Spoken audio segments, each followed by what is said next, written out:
Sir ఎవరికైనా time management అనేది చాలా ఇంపార్టెంట్.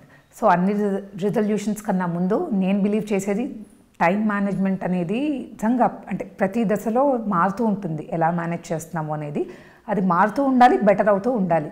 ఇప్పుడు యూపీఎస్సీ విషయానికి వస్తే దట్స్ ఈవెన్ మోర్ చాలా చాలా చాలా క్రూషియల్. బికాస్ మనం ఆల్రెడీ మాట్లాడుకున్నాము ఎంత టైం పడుతుంది, దాన్ని ఎంత ఎఫెక్టివ్గా యూస్ చేసుకోవాలి, అవన్నీ మాట్లాడుకున్నాం. సో న్యూ ఇయర్ రెజల్యూషన్గా టైం మేనేజ్మెంట్ తీసుకుంటే ఒక యూపీఎస్సీ ఆస్పిరెంట్ ఎలా ప్లాన్ చేసుకోవాలి?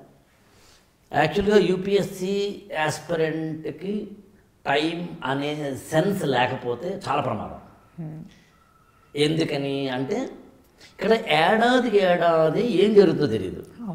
కోర్స్ మారచ్చు, సిలబస్లు మారచ్చు, ఎగ్జామినేషన్ ప్యాటర్న్ మారచ్చు. ఎగ్జామినేషన్ ప్యాటర్న్లోనేమో కాంప్లెక్సిటీ పెరిగిపోవచ్చు, డిఫికల్టీ పెరిగిపోవచ్చు, టఫ్నెస్ పెరిగిపోవచ్చు.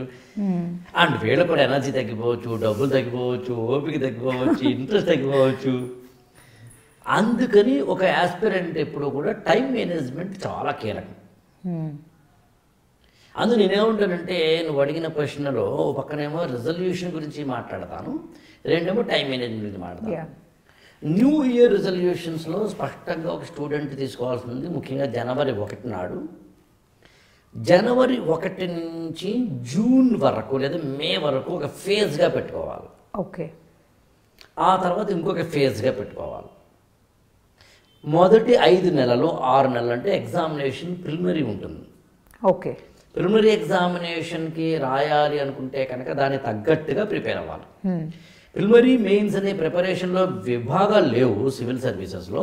బట్ సబ్జెక్టులు కొన్ని కానీ పోస్ట్ ఇండిపెండెన్స్ కానీ, వరల్డ్ హిస్టరీ కానీ, సోషల్ ఇష్యూస్ కానీ, లేకపోతే కనుక కొంచెం గవర్నెన్స్ లాంటివి కానీ, ఇట్లాంటివి disaster management, internal security, ethics ఇలాంటివి మెయిన్స్లో ఉంటాయి కానీ ప్రిలిమినరీలో ఉండవు. అందులో ప్రిలిమినరీలో లేని వాటినేమో పక్కన పెట్టి ఓన్లీ మెయిన్స్కి ప్రిపేర్ అవుతూ కొన్ని ఏరియాస్ చేయొచ్చు, కొన్ని ఏరియాస్ ఓన్లీ ప్రిలిమినరీకి ప్రిపేర్ అవ్వచ్చు, కొన్నిటికి రెండింటికి ప్రిపేర్ అవ్వచ్చు అనే ఒక యాంగిల్ని ఒక స్టూడెంట్ తయారు చేసుకోవచ్చు. అందుకని ఫేజ్ వైజ్ ప్రిపేర్ అవ్వాలని డిసైడ్ అవ్వాలి. ఓకే. అందుకని 2 ఫేజ్లుగా చేసుకోవాలి. ఇయర్ని 2 ఫేజ్లుగా తీసుకున్న తర్వాత మళ్ళీ దాన్ని ఈ రిజల్యూషన్స్లో ప్రతి ఫేజ్లోనూ నేను ఏం చదవాలో ముందే డిసైడ్ అవ్వాలని స్పష్టపరచుకోవాలి. ఓకే. ఒక గూగుల్ మ్యాప్లో డెస్టినేషన్ పెట్టుకుంటేనే కానీ నువ్వు ఎలాగైతే మ్యాప్ను ఉపయోగించుకోలేవో అట్లా ఇక్కడ నీకు ఒక స్పష్టమైన డెస్టినేషన్ రూట్ మ్యాప్ తెలిసి తీరాల్సిందే. అందులో route map is much more important. అందుకు దానికోసం కావాలంటే రాసుకోవాలి. ఓకే, ఈ నెల ఏం చదవాలి, నెక్స్ట్ మంత్ ఏం చదవాలి, ఆ తర్వాత ఏం చదవాలి, 5 నెలల తర్వాత ఏం చదవాలి అని ఒక రాత దే షుడ్ రైట్. తర్వాత వచ్చేసి ఏంటంటే క్లారిటీ తోటి మాత్రమే నేను చదవాలని రిజల్యూషన్ తీసుకోవాలి. యూపీఎస్సీ స్టూడెంట్ అని అన్నగానే లైఫ్లో కూడా క్లారిటీ ఉండాలి. మ్యారేజ్ ఎప్పుడు చేసుకోవాలి క్లారిటీ ఉండాలి. ఒకవేళ మ్యారిటల్ లైఫ్ తేడా కొడుతుంటే ఎప్పుడు డైవోర్స్ తీసుకోవాలి క్లారిటీ ఉండాలి. ఈ ఉద్యోగం మానేసి నేను వ్యాపారం చేస్తే లాభం ఏంటి, నష్టం ఏంటి క్లారిటీ ఉండాలి. ఎవ్రీథింగ్ క్లారిటీ మీద ఆధారపడి ఉండాలి.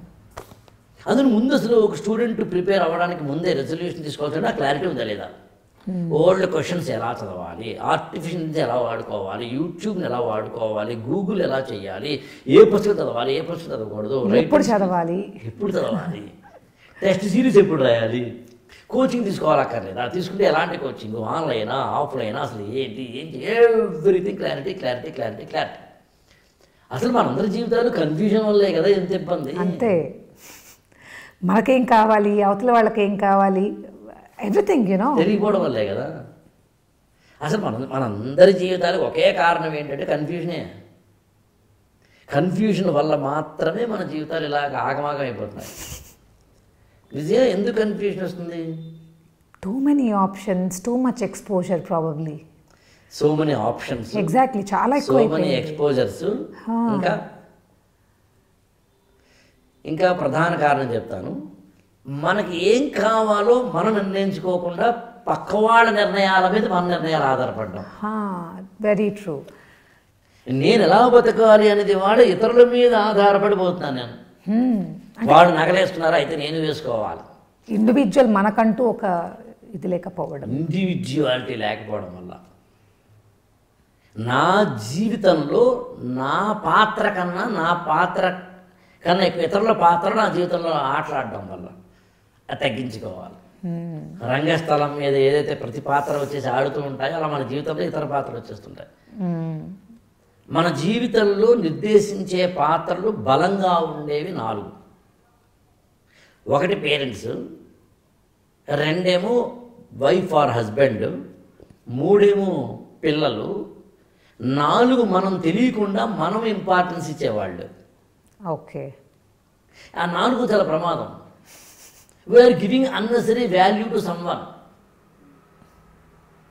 ఆ సమ్వన్ హీరో అయి ఉండవచ్చు, అల్లు అర్జున్ అయి ఉండవచ్చు, మన రామచంద్ర తేజ్ అయి జూనియర్ ఎన్టీఆర్ అయి ఉండవచ్చు, రాజకీయ నాయకుడు అయి ఉండవచ్చు, ఆధ్యాత్మికవేత్త అయి ఉండవచ్చు.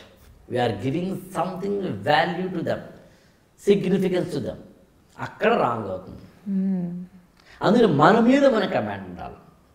అందుకని సివిల్ సర్వీసెస్కి ప్రిపేర్ అవుతున్న స్టూడెంట్కి నేను ఎందుకు ప్రిపేర్ అవుతున్నాను, ఎలా ప్రిపేర్ అవ్వాలి, ఏం ప్రిపేర్ అవ్వాలనే క్లారిటీ ఎంత ఎక్కువ ఉంటే అంత. రన్నింగ్లో కొంత క్లారిటీ, మార్పులు చేర్పులు ఉండొచ్చు. ఇంకోటి ఏంటంటే టైం మేనేజ్మెంట్ తెలియాలి. అసలు civil services student time management తెలియడానికి నేనైతే ఏమంటానంటే, ఉదాహరణకి నేను ఒక డైరీ లాగా తయారు చేశాను. అఫ్కోర్స్ ఇది రా ఫార్మేట్ నా చేతిలో ఉంది, ఇది ప్రింట్ అయ్యి స్టూడెంట్స్కి ఇవ్వబోతున్నాను నేను. సింపుల్ చెప్పాలి అంటే మొత్తం 364 డేస్ని మంత్గా లేదా ఒక సెమిస్టర్గా చేస్తే 6 సెమిస్టర్లు చేశాను నేను. ఓకే, అంటే ఆన్ అండ్ యావరేజ్ ప్రతి సెమిస్టర్ 2 months అయినట్లే యావరేజ్, అంతే అప్రాక్సిమేట్లీ. సో 12 నెలల కాలాన్ని 6 సెమిస్టర్లు చేశాను. ఓకే, ప్రతి సెమిస్టర్లో మంత్లీ రివ్యూలు పెట్టాను. ఓకే, మంత్లీలో వీక్లీ రివ్యూలు పెట్టాను. ఓకే, అంటే వీక్ హాలిడే. ఓకే, నేను ఏం చేశానంటే ఏం చేయలేదు, చాలా సింపుల్. ఏ రోజు ఏం చదవాలో డే వేశాను, డేట్ వేసుకోమన్నాను. ఉదాహరణకి ఇది 179వ రోజు. ఆ రోజు ఏం చదవాలి అంటే హిస్టరీలో ఎన్సీఆర్టీలో 11th క్లాస్లో 2nd లెసన్ చదవాలట. ఓకే, జాగ్రఫీలో 10th క్లాస్లో 6th లెసన్ చదవాలట. ఓకే, అలాగే హిస్టరీలో 11th క్లాస్లో అని ఎప్పుడెప్పుడు ఏం చదవాలో ఆ రోజంతా రాశాను. అంటే రోజుని 6 గంటల ఫ్రేమ్గా తీసుకుని 3 సబ్జెక్టులని 2 గంటలు చొప్పున చదవమని చెప్పాను నేను. ఓకే, సింప్లిఫై చేసేసారు. దీనికి ఏదో ప్రతిరోజు కొటేషన్ పెట్టాను. ఆ రోజు ఒక ఎనర్జీ బూస్టర్ లాగా. అంత మాత్రమే అవ్వదు, రోజుకు 6 గంటలు చదివి సరిపోదుగా. అంటే మిగతా 2 గంటలు 4 గంటలు నేను ఈ జర్నీలో నాతో పాటు వెళ్తున్నప్పుడు ఎప్పుడెప్పుడు ఏం చేయాలో ఇంకా చెప్తాను. ఓకే, అంటే మినిమం నిన్ను నువ్వు నీ టైంని యూటిలైజ్ చేసుకోవడానికి 1 నిమిషం కూడా వేస్ట్ చేసుకోకుండా ఉండడానికి రోజు 8 నుంచి 10 గంటల పాటు నువ్వేం చదవాలో డే 1 నిర్ధారించుకుని పక్కన పెట్టుకుంటే ఒక టైం టేబుల్ నీ చేతిలో ఉంటే ఈజీ అయిపోతుందిగా. Very true. లేకపోతే ఇవాళ అంటే డెసిషన్ దానికే టైం పోతుంది. ఇవాళ ఇది చదువుదామా, లేదు ఇది చదువుదామా అని ఆ కన్ఫ్యూజన్లోనే అందులోనూ చెప్పినట్టు కొండంత పోర్షన్. సో అందులో అది ఎప్పుడు వెళ్ళాలి ఏంటి అనేది చాలా కష్టం. ఓ పుస్తకం ఓపెన్ చేస్తాం, క్వాలిటీ చదువుతాం, ఇది కాదబ్బా, అయితే ఓ పుస్తకం ఓపెన్ చేద్దాం, ఇది కాదు అసలు. అంతే పర్లేదు.